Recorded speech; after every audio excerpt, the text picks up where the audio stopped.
why people have started moving from independent villas or floors to apartments. These are the key reasons which we have felt, and I wanted to share it with you. The first one is the security. In a villa or a floor, you don't have adequate security. It's not a gated condominium. It doesn't have a 3-tier or a 4-tier security. People have started preferring going to apartments. The second one is the parking. The parking facilities, especially in congested areas or cities like Delhi, there's a huge problem. People fight with their neighbors. Third one, very important, is the amenities. People staying in an independent floor or a villa, they go to clubhouses or nearby areas to take their kids for swimming or restaurant.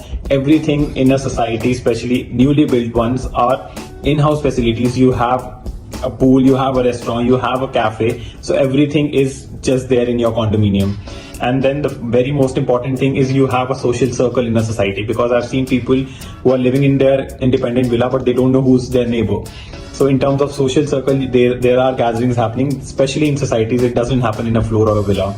And the last one is lock and key. You can just put a lock to your apartment and go for a vacation. When I see people coming from an independent villa, they are always concerned that what will happen behind their back. They have to put their guards online. They have to see their cameras. It's nothing like that in an apartment. So it's always stress-free. And see, these are the key pointers if you are thinking whether I should move out and buy a villa or an apartment. For me, it is an apartment any day.